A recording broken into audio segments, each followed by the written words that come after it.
মেহমান চলে এসেছে আমার বাসায়, আর আমার যে কি খুশি লাগছে। ভীষণ ভালো লাগে মেহমানদের জন্য রান্না করতে, খাওয়াতে, গল্প করতে, আড্ডা দিতে। কিন্তু আগে বলে আসলে অনেক বেশি ভালো হয়, আগে রান্না করে রেখে দেওয়া যায়। বিসমিল্লাহির রহমানির রহিম। আসসালামু আলাইকুম, hi everyone, welcome back another video. আমি আছি ফাতেমা তোমাদের সঙ্গে সব সময়ের জন্য। আমি সবগুলো বড় গুছিয়ে নিচ্ছি। আমার চ্যানেলে সবাইকে স্বাগতম, দোয়া ও ভালোবাসা। আমার এই ব্লগটি যদি কারো ভালো লেগে থাকে তাহলে লাইক, কমেন্ট, শেয়ার, সাবস্ক্রাইব এবং পাশে থেকে বেল আইকনটি বাজিয়ে অল বেল আইকনটি বাজিয়ে দিবে, তবেই আমার নিত্য নতুন সবগুলো ব্লগ সবার আগে চলে আসবে আমার ভালোবাসার বন্ধুদের কাছে। কেমন আছো বন্ধুরা? আশা করি খুব খুব ভালো আছো। আল্লাহর অশেষ রহমতে আলহামদুলিল্লাহ আমি ভালো আছি। এখন মোটামুটি ভালো আছি, আলহামদুলিল্লাহ। বন্ধুরা, আমরা আমাদের চারপাশের মানুষগুলোকে খবর রাখবো, ভালো রাখবো, এটাই তো নিয়ম। আর নিজেদের মা বাবাকে ভালো রাখবো, সন্তানদেরকে ভালো রাখবো, ভালোভাবে শিখিয়ে পড়িয়ে ছোটোবেলা থেকেই নিতে হবে। তাহাজ্জুদ পড়বো, নফল পড়বো, থাকবো সৎ, বাচ্চাদেরকেও শেখাতে হবে এভাবেই ছোটোবেলা থেকে।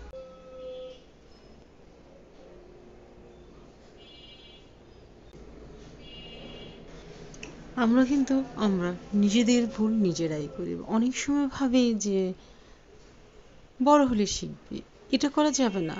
ছোটোবেলা থেকেই সব কিছু শিখিয়ে নিলে আসলে বড় হলে সেটা তার অভ্যাসে পরিণত হয়ে যায়। ছোটোবেলার সে অভ্যাসটা বড় হলেও থেকে যায়। এই তো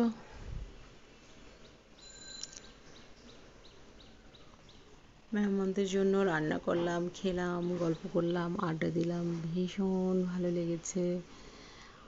আর মেহমান হচ্ছে আল্লাহর দান। বৃষ্টি, মেহমান, কন্যা সন্তান, এগুলো সব আল্লাহর দান।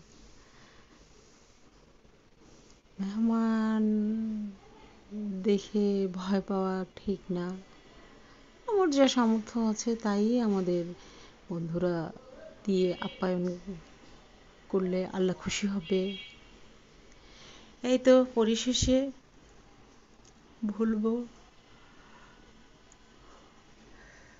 সবাই ভালো থাকবে। আর আমি আজকে একটি নতুন ভিডিও নিয়ে চলে আসলাম। আশা করি তোমরা, যদি তোমাদের ভালো লাগে অবশ্যই দেখবে। এই তো তারপরে মেহমানদের জন্য পিৎজা, সবসময় তো ঘরে পিৎজা, কেক বানিয়ে খাই বা মেহমানদেরকে খাওয়াই। মাঝে মাঝে বাইরে থেকে কিনেও আনতে হয়। এই তো এটা কিনে আনা হয়েছে।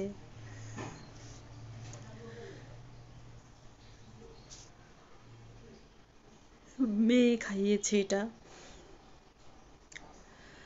তারপরে যে মেহমানদের বেড়ে খাওয়াচ্ছি, ডাইনিং টেবিলে যাইনি, মাটিতে চাদর বিছিয়ে সবাই একসাথে বসে গিয়েছি।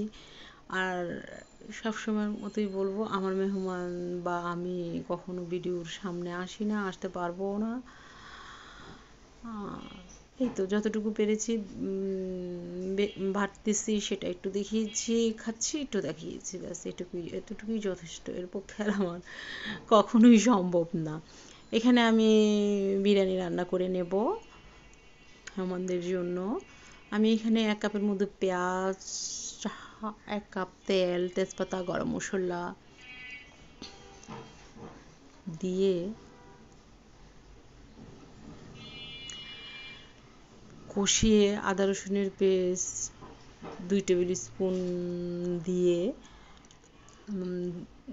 জিরার গুঁড়ো এবং ধনিয়ার গুঁড়ো, এক চিমটি মরিচের গুঁড়ো কালারের জন্য দিয়েছিলাম। তারপরে ধুয়ে রাখা মুরগিগুলো দিয়ে দিয়েছি, দিয়ে দিলাম ফ্রোজেন করা দই, তারপরে আমারই করা টমেটো সস একটু দিয়ে দিলাম, দিয়ে নেড়ে চেড়ে কষিয়ে পোলাওর চালটাও ধুয়ে আমি ঝরিয়ে রেখেছিলাম সেটা দিয়ে দিলাম।